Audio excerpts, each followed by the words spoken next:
Vienaaukštė Amerika, autorius Ilja Ilfas ir Jevgenijus Petrovas. Pirma dalis iš rusų kalbos vertė Meškauskienė, išleista 1938 metai, įgarsino Orinta Vaidanavičiūtė, skyrius 3. Ką galima pamatyti pro viešbučio langą? 1 valandos Niujorke. Pasivaikščiojimas naktį po miestą, o paskiau grįžimas į viešbutį visada pasiliks atmintyje, tarytum kažkoks įvykis. Ogi iš tikrųjų nieko ypatinga neatsitiko. Mes įėjome į labai paprastą viešbučio marmurinį vestibiulį. Dešinėje už lygaus medinio barjero dirbo 2 jauni kontoros vyrai. Abiejų buvo išblyškę, puikiai nuskusti veidai ir siauri juodi ūseliai. Toliau prie automatiškos skaičiavimo mašinėlės sėdėjo kasininkė. Kairėje stovėjo tabako kioskas. Po pardavimo stalo stiklu buvo sudėtos praviros medinės dėžutės su cigarais. Kiekvienas cigaras buvo įvyniotas į blizgantį permatomą popierių, o raudoni paauksuoti cigarų žiedeliai buvo užmauti virš popieriaus. Ant baltų blizgančių atidarytų dangtelių buvo atvaizduoti senoviški storaūsiai raudonais veidais gražuoliai, auksiniais ir sidabriniai medaliai, ordenai, žalios palmės ir tabaką renkančios negrės. Dangtelių kampuose buvo kainos 5, 10 arba 15 centų už vieną cigarą, arba 15 centų už 2 arba 10 už 3. Dar aukščiau už cigarus minkštuose ir šulėliuose gulėjo cigarečių pakeliai, taip pat įvynioti ir permatomą popierių. Visa siena priešais įėjimą į vestibiulį buvo užimta erdvių paauksuotomis durelėmis liftų. Čia kairiai, čia dešiniai, čia vidury atsidarydavo durys ir iš lifto, laikydamasis ranka už geležinės štangos, išlįsdavo negras.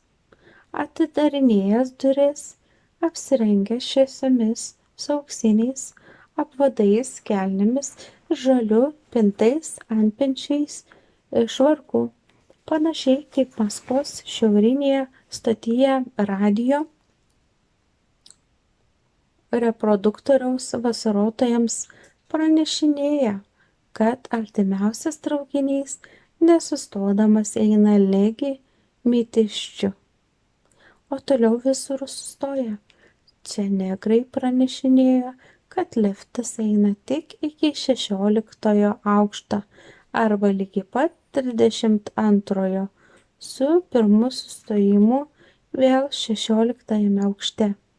Vėliau mes supratome šitą nedidelį administracijos gudravojimą. 16 aukšte yra restoranas ir kafeterija. Mes įėjome į liftą ir jis nulėkė aukštyn. Liftas sustojo. Negras, atidarydamas dureles, šaukė "Up, aukštyn". Keleiviai sakydavo savo aukšto numerį, ėjo moteris, tuomet visi vyrai nusiėmė skrybėles ir važiavo toliau be jų. Mes padarėme taip pat.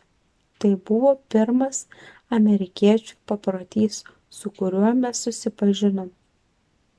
Bet susipažinimas su svetimom valstybės papročiais netoks jau lengvas ir veik visuomet baigėsi konfūzu. Kažkaip po keletą dienų mes kėlėmės liftu pas mūsų leidėją. Ėjo moteris ir mes senu prityrusių niujorkiečių greitumu nusiėmėm skrybėles, tačiau kiti vyrai nepasisekė mūsų rytietiškų pavyzdžių ir net su smalsumu pažiūrėjo į mus Pasirodė, kad nusimt skrybėles reikia tik privačiuose ir viešbučių liftuose. Tose vietose, kur žmonės daro biznį, galima pasilikti su skrybėlėmis. 27 aukšte mes išėjome iš lifto ir siauru koridoriumi nuėjome į savo numerį. Milžiniški Niujorko antraklasiai hoteliai miesto centre statomi ypatingai ekonomiškai. Koridoriai siauri, kambariai nors brangus, bet maži. Lubos standartiško aukščio, tai yra neaukštos. Užsakytojas statytojams duoda uždavinį į dangoraižį įsprausti kaip galima daugiau kambarių. Tačiau šie maži kambariai labai švarūs ir ištaigingi. Ten visuomet yra karšto ir šalto vandens, dušas, pašto popierio, telegramų blankų, atviručių su hotelio atvaizdu, popierinių maišelių nešvariems baltiniams ir spausdintų blankų, kur pakanka pažymėti tik duodamų skalbti baltinių skaičių. Amerikoje skalbia greitai ir nepaprastai gerai. Išlyginti marškiniai atrodo geriau negu nauji magazinų languose. Kiekvienas įdeda į voką apjuosia popieriniu suskalbimo įstaigos ženklu, kaspinu ir tvarkingai segėmis susega rankovės. Be to, baltiniai iš skalbyklos grįžta sutaisyti, kojinės užadytos. Amerikoje komfortas nėra brangus ženklas, jis standartiškas ir prieinamas. Ėjęs į numerį, ėmėme ieškoti elektros mygtuko ir ilgą laiką niekaip negalėjome suprasti, kaip čia įžiebiama elektra. Mes slankiojome po kambarius iš karto patamsyje. Paskiau įžiebėm degtukus, apgraibėme visą sieną, ištyrinėjome langus ir duris, bet įžiebimo niekur nebuvo. Keletą kartų mes puolėme į beviltiškumą ir sėdomės tamsoje pailsėti. Pagaliau suradome prie kiekvienos lemputės kabojo plona grandinėlė su mažu rutuliuku ant galo. Patrauksi?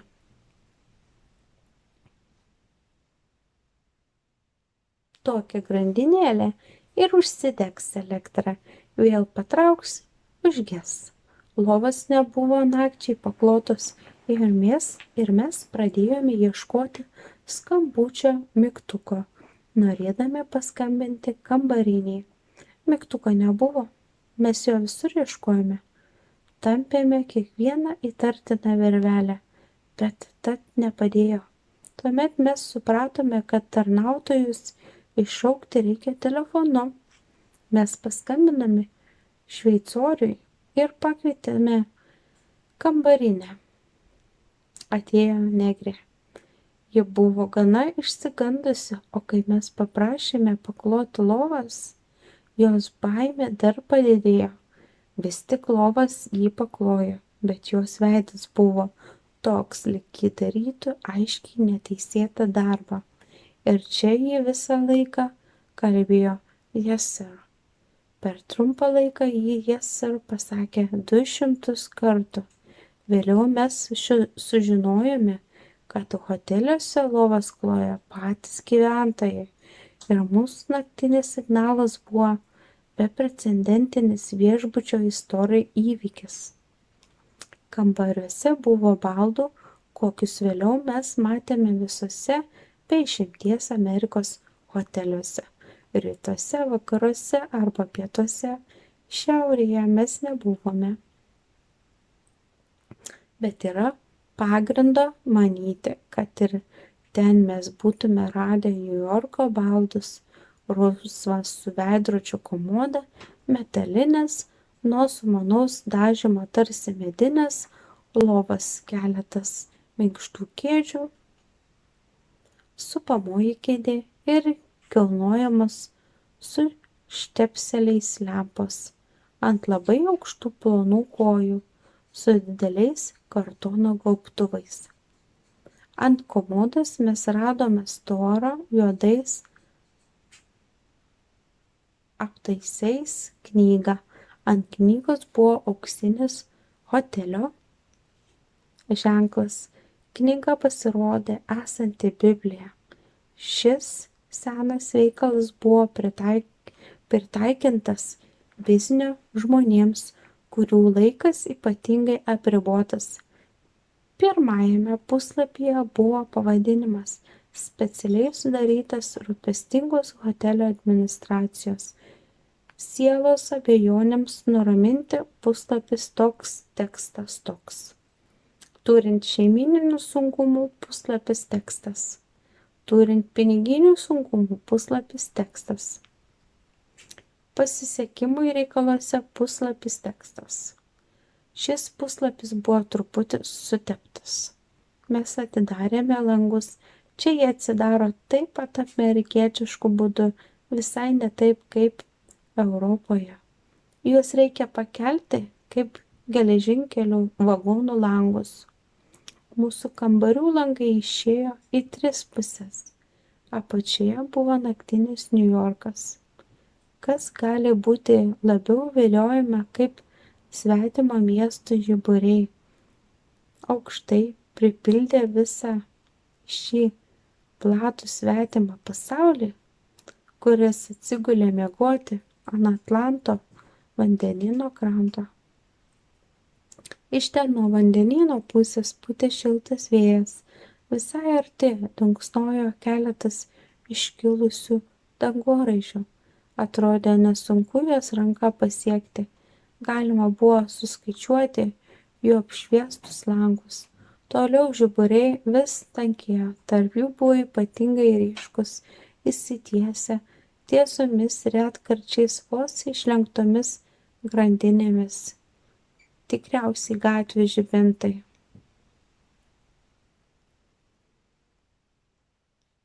Dar toliau žaižaravo ištisas auksinių smulkių žiburių sietynas. Paskui ėjo tamsus, neapšviestas tarpelis. Hudsonas arba gali būti Rytinė upė. Ir vėl rajono auksinės ūkanos žvaigždėti gatvė ir aukščių audiniai. Šitame žiburių pasaulyje, kuris iš karto atrodęs sustingęs, galima buvo pastebėti šiokį tokį judėjimą. Štai upė iš palengvo praėjo katerio raudonas žiburėlis. Gatvę nuvažiavo labai mažas automobilis. Retkarčiais staiga kažkur anoje upės kranto pusėje šmėkštelėjęs užgesdavo mažučiukas, kaip dulkės dalelių žiburėlis. Tikriausiai vienas iš 7 milijonų Niujorko gyventojų užgesinę šviesą atsigulė. Kas jis? Klerkas? Arba einančio virš gatvių geležinkelio tarnautojas? O gali būti nuėjo gult vieniša mergaitė, pardavinėja Niujorke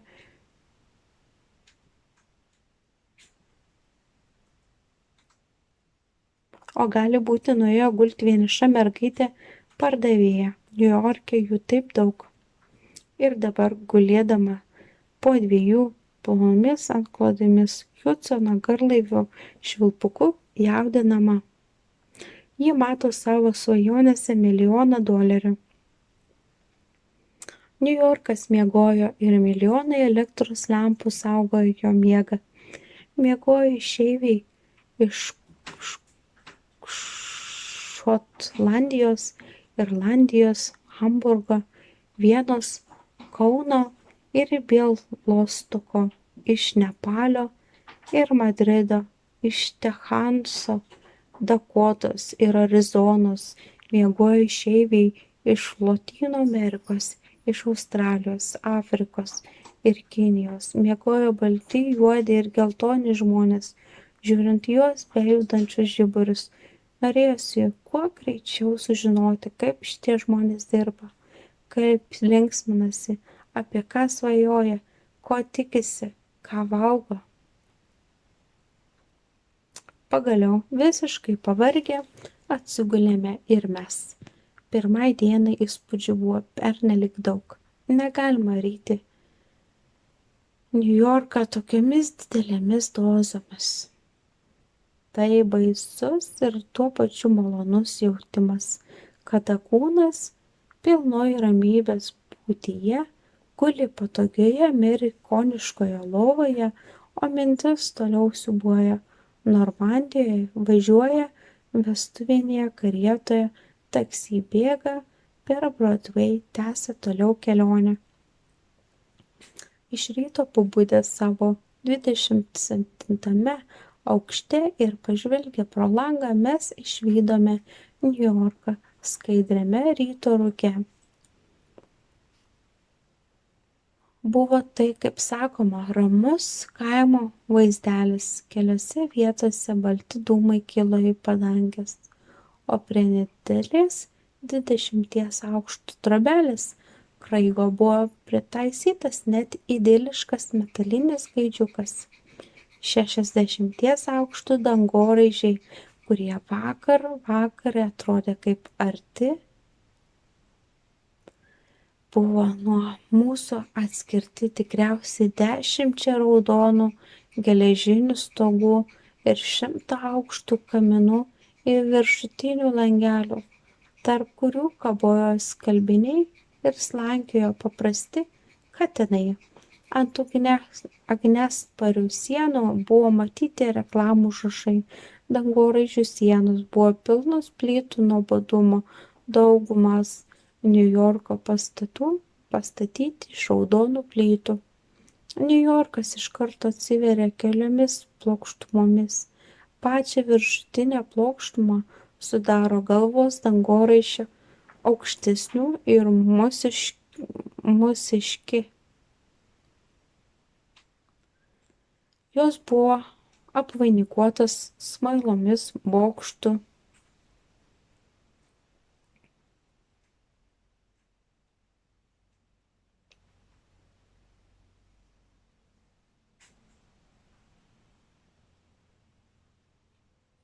Jos buvo apvainikuotas smailomis bokštų kartimis, stikliniais ir auksiniais saulėje degančiais kupolais arba bokšteliais su auksiniais laikrodžiais. Bokšteliai irgi buvo kaip 4 aukštų namas, sekančioje plokštumoje visiškai atviroje mūsų žvilgsnių, be kaminų, viršutinių langelių ir katinų buvo galima pamatyti plokščius stogus, ant kurių stovėjo nedidelis namelis su sodeliu, su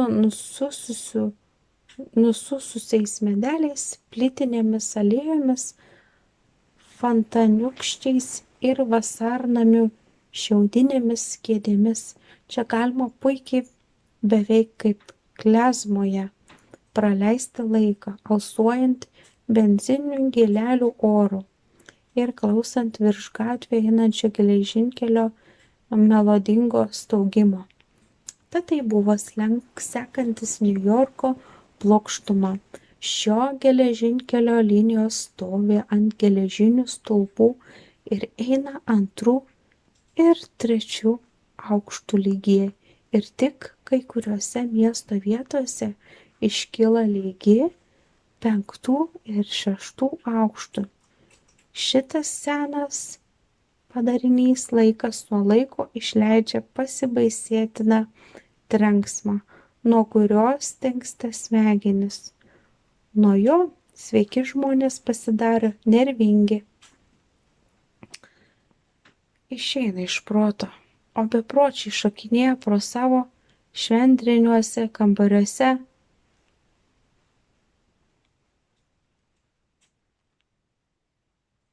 Ir staugia kaip liūtai. Norint pamatyti paskutinę svarbiausią plokštumą, gatvių plokštumą, reikėjo įsikišti pro langą ir stačiu kampu pažvelgti žemyn. Ten, kaip per atbulą binoklį, buvo matyti skersgatvis su mažais automobiliais, pėsčiaisiais, asfalte, išmėtytais laikraščiais ir net 2 eilėm blizgančių sagučių įtvirtintų tose vietose, kur praeiviams leidžiama pereiti gatvę. Iš kito lango buvo matyti Hudsono upė, skirianti New Yorką štatą nuo New Jersey. Namai prieina lygi Hudsono, priklausė New Yorkui, o namai anoj pusėje upės Jersey City miestui.